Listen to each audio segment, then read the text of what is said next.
You're listening to Side by Side with Kathy Wilson, episode 35, A Difference of Opinion. That is just what Duncan and I were in the middle of at the corner of Hartzell Road and Rockwood Avenue. Duncan did not want to turn left on Rockwood, and I certainly had no wish to stay on Hartzell Road. Look here, Big Dunk. This backpack is heavy because of the watermelon I bought at the grocery store. Going along Hartzell is a much longer distance to walk, and this backpack is getting so heavy. Have a heart. Let's take a shortcut down Rockwood and along Balsam. That's a prettier walk, and I'm getting cold standing here arguing with you. Duncan gazed into my face with sad, dark eyes, loaded with pity. He gave a long sigh, but moved not an inch from his straight path he stubbornly maintained was the right way to go. Dunk, this standoff is accomplishing nothing but making my bones ache, my toes freeze, and my nerves frazzle. This is the coldest morning in recent history. Don't you understand? The weatherman is wearing 2 pairs of long johns plus fur-lined boxers. Standing here is doing nothing but making me shiver. At that moment, a car came to a stop beside us. What's the matter, Cat? You and Dunk frozen to the spot? Here was Joy on her way to shop, no doubt, but taking time off to make certain that all was well with Duncan and the crazy cat. Dunk and I are debating about the best route to take home. We have decided to toss a coin, only I don't have any change because I spent it all at Food Basics. I have a loony right here. I tell you what, heads, you go Duncan's way, and tails, you and Dunk will go your route. I'll toss the loony, is that okay? The thought registered with me that Joy might rig the toss in Duncan's favor. Joy was quite fond of my partner, but I really wanted this excursion to end, so I asked Dunk for his approval. Okay, Duncan, will you agree to this coin toss? You realize that this is a form of gambling and may cause some conflict with your strict moral code. Duncan's tail made an acquiescent swish. Okay, Joy, Duncan says he'll go for it, providing you don't rig the toss. Dunk, I would never do that to you. We're buddies. Coming from a cat fancier, Duncan wasn't sure of that, but he would take a chance. Joy tossed the loony and deftly caught it.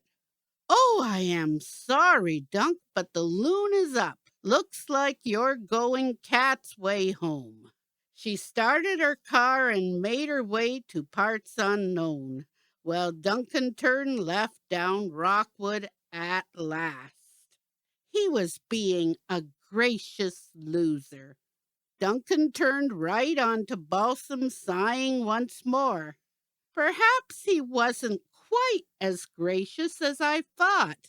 This is not a good idea, thought the gentle giant as he plodded along. Cat will soon understand. I hope she is really quick about it. I was hoping that Dunk would show a bit of speed here, but if anything, he was slowing down. Talk about a sore loser. If you don't put the pedal to the metal, big guy, someone won't get a treat when we get home. Someone will be watching Hickory get all the treats. What do you think of that? Woman, you need to check your feet. Maybe you better call Ralph. Duncan's tail was hanging down limply. He definitely liked things his way. Now here's the thing. Remember how I mentioned that this was a really cold morning, and there were parts of my anatomy that were decidedly on the chilly side, such as fingers, toes, and alas, my poor nose? It was certainly red as a cherry and dripping like our kitchen faucet. We plowed on a little further, and my walking began to slow down until it was as plodding as Duncan's. In fact, it wasn't exactly snow we were trudging through, but something resembling slush. Dunk was lifting his feet quite high to avoid the worst of the mess, but it was easy to feel his shivers through the handle of our harness. I don't understand why we are struggling through slush with -15 temperatures. We should be dancing in the snow, not slogging through slush. The further we walked, the deeper and wetter our route became. This wasn't anything serious, I told myself, but not altogether convinced of it either. Then I was falling forward, flat on my face, with my dignity buried somewhere under the chunk of ice I had just tripped over. Duncan was pulling my arm and licking my face in turns, whimpering his concern as he encouraged me. Get up! Get up and get going before you lose your watermelon.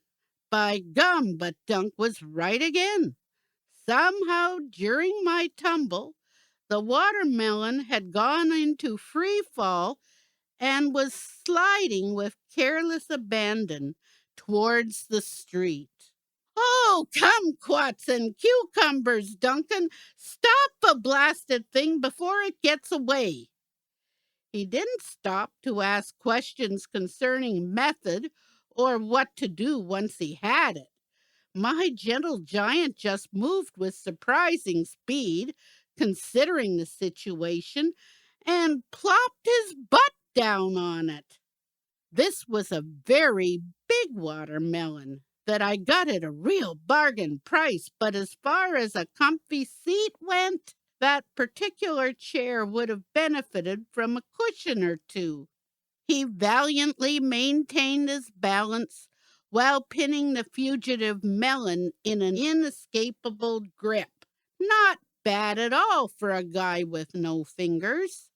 Oh, drat the price of gold, I moaned as I wearily pulled my sodden self into a sitting posture. I really can't imagine what's the matter with Mother Nature today. She seems to have her thermometers messed up and my bootlaces are undone.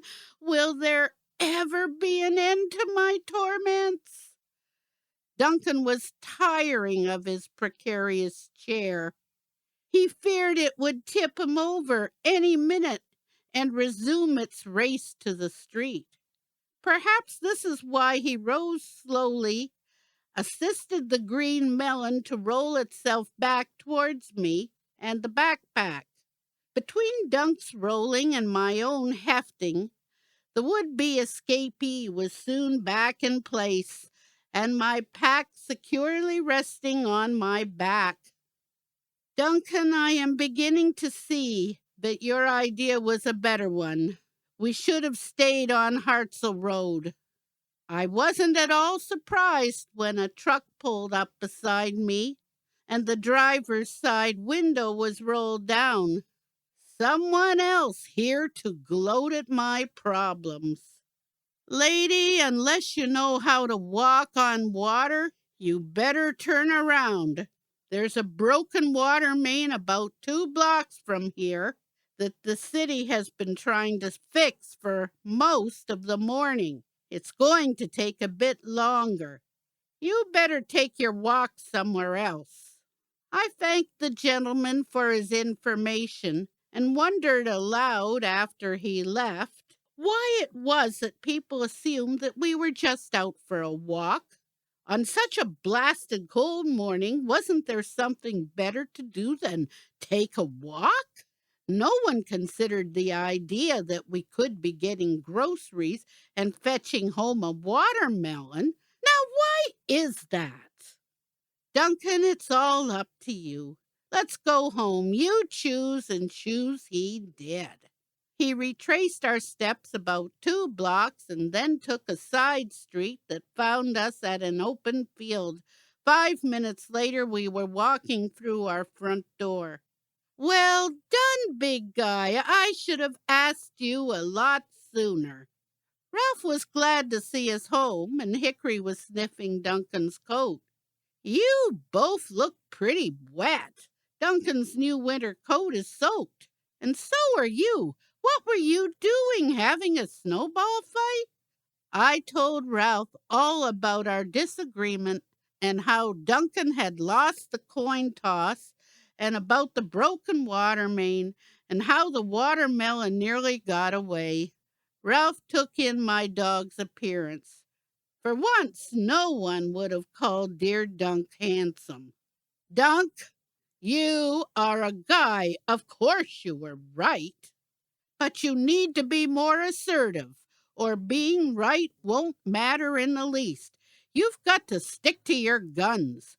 Women always think they are right, but that's just an example of poor female logic. Remember, you're the one who is right. Ralph threw a blanket on my shivering lab, and I put on a pot of coffee.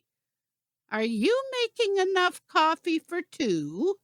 We would just see how right this one guy in particular actually was.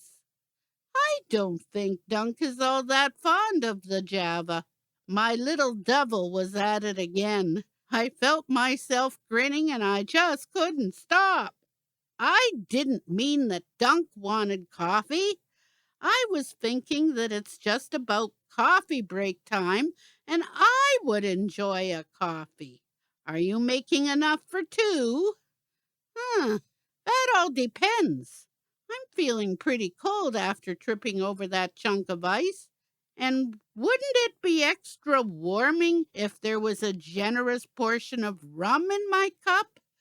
I think I'd get warm right down to my toes that way. What do you think? Ralph took his bottle of Captain Morgan's out of the cupboard. I think that's an excellent idea for a pick-me-up. Hickory looked on with amusement.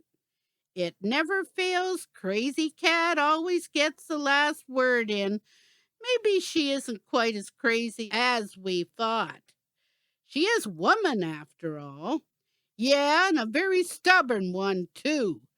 Duncan relaxed next to his Crazy Cat and watched her enjoy her caffeine with the extra kick. Who ever heard of mixing rum in your coffee? Duncan wondered. This has to be another first for the cat and dog team. What do you think, Hickory? I don't think that rum is going to last very long.